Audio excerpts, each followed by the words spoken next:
আসসালামু আলাইকুম। Supreme court সচিবালয় নিয়ে অনেকে কথা শুনছেন। বিগত ইন্টারিম গভর্নমেন্টের আমলে মাননীয় সাবেক প্রধান বিচারপতি জনাব রেফাত সাহেবের আন্তরিকতা এবং প্রচেষ্টায় সুপ্রিম কোর্ট সচিবালয় প্রতিষ্ঠিত হয়েছে। সেই বিষয়ে মহামান্য হাইকোর্ট একটা রায় দিয়েছেন। রায়ের পরে সাংবিধানিক ব্যাখ্যার জন্য সার্টিফিকেট দিয়েছেন যাতে এটা অ্যাপিলেট ডিভিশনে হিয়ারিং হয়। আমাদের মাননীয় অ্যাটর্নি জেনারেল সাহেব এ ব্যাপারে সাক্ষাৎকার দিয়েছেন।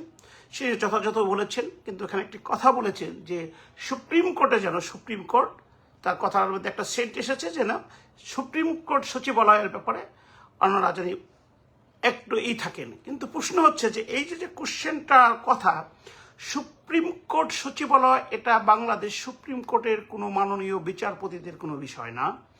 এটা বাংলাদেশের যারা বিচারাঙ্গনে আছেন তাদেরও বিষয় না। এটা হচ্ছে বাংলাদেশের অস্তিত্ব রক্ষার্থে বাংলাদেশের জনগণের জন্য সবচেয়ে কার্যকরী এবং সুন্দর স্বাধীনভাবে বসবাস করার জন্য বিচার বিভাগের স্বাধীনতা যেটাকে বলে, যে বিচারাঙ্গন অ্যাটলিস্ট নিরপেক্ষ থাকবে, তার জন্য অত্যন্ত গুরুত্বপূর্ণ। এক কথায় বলা যায়, মহান মুক্তিযুদ্ধের মাধ্যমে অর্জিত স্বাধীনতার সুফল যদি আপনি পেতে চান, আপনার আমাদের যে মৌলিক জিনিসের সাথে এই বিচার সুপ্রিম কোর্ট সচিবালয় প্রতিষ্ঠিত হওয়া অত্যন্ত দরকার। এখন সুপ্রিম কোর্ট সচিবালয় নিয়ে কথা বলবো। মাজদার হোসেনের কেস সম্পর্কে অনেকেই জানেন, অনেকে জানেন না। বিশেষ করে যারা আইন অঙ্গনেও আমরা অনেকের স্পষ্ট ধারণা নেই, সাধারণ মানুষের তা থাকার কথা না। এই বিষয় নিয়ে এবং সুপ্রিম কোর্ট সচিবালয় নিয়ে একটা কথা বলবো। স্বাধীন বিচার ব্যবস্থাকে বাংলাদেশে প্রতিষ্ঠিত করতে গেলে সুপ্রিম কোর্ট সচিবালয়ের কোনো বিকল্প নাই। বিচার বিভাগের প্রাতিষ্ঠানিক আর্থিক স্বাধীনতা বলেন, জবাবদিহিতা বলেন, কার্যকরী প্রশাসনিক ব্যবস্থা বলেন, সেটাকে নিশ্চিত করার জন্য সুপ্রিম কোর্ট সচিবালয় অত্যন্ত দরকার। এখন বর্তমান সরকারকে উদ্দেশ্য করে বলবো, আমি বিনীতভাবে আপনাদেরকে স্মরণ করে দিতে চাই যে যারা যে সরকারটা পালিয়ে গিয়েছেন, যে সরকারটা পতিত সরকার, তারা কিন্তু তত্ত্বাবধায়ক সরকারের মাধ্যমে ক্ষমতা এসেছিলেন। যদি এক্সাম্পল হিসেবে বলি যে তারা নৌকায় চড়ে নদী পার হওয়ার পর নৌকাটাকে ডুবিয়ে দিলেন, যে কারণে কিন্তু তাদের পালাতে বাধ্য হয়েছে। আজ একটা বিল পাস হয়েছে যারা তারা রাজনীতির কার্যক্রম নিষিদ্ধ করার জন্য।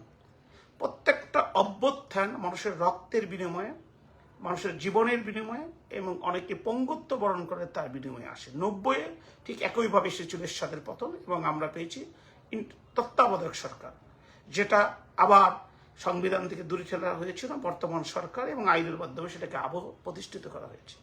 আমাদের সামান্য একটি এক্সাম্পল আপনাদের দিই। সবাই কিন্তু কোর্টকে ব্যবহার করার চেষ্টা করেন, যেমন কোটা না মেধা, সেখানে কোটার বিরুদ্ধে মহামান্য হাইকোর্ট রায় দিয়েছিলেন, সুপ্রিম কোর্ট সেটা নিয়ে গড়িমসি করেছিলেন, চেম্বার স্টে দেয় নাই, যার ফলে বৃহত্তর আন্দোলনে একটা সরকারের 1 বছরের মাথায় পালাতে বাধ্য হলেন। সেটা আমরা সবাই জানি, সেখানে আমরা আন্দোলনরত ছিলাম।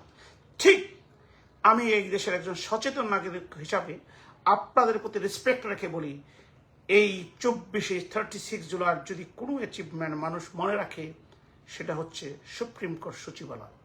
এইটি নিয়ে কোনো গড়িমসি করলে সেটার ফলাফল কখনোই ভালো হবে না, কারণ এটা হচ্ছে মানুষের প্রাণের দাবি, বেঁচে থাকার দাবি।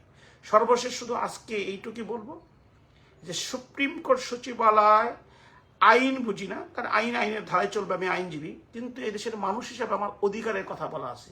এটা হচ্ছে আমার অধিকারের কোশ্চেন, বেঁচে থাকার কোশ্চেন, সাধারণ মানুষের ন্যায় বিচার পাওয়ার কোশ্চেন, যেটা একটা প্রাতিষ্ঠানিক রূপ হিসাবে দাঁড়াবে এবং সব কিছুর জবাবদিহিতা করবে দল মত রাজনীতি সমস্ত কিছুর ঊর্ধ্বে।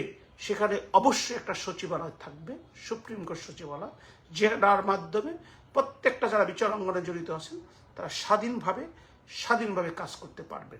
এটা নিয়ে কোনো গড়িমসি হলে বাংলাদেশের মানুষ আন্দোলনে ঝাঁপিয়ে পড়বে। আর সেই আন্দোলনে একটা ক্ষুদ্র ব্যক্তি থাকতে পারি।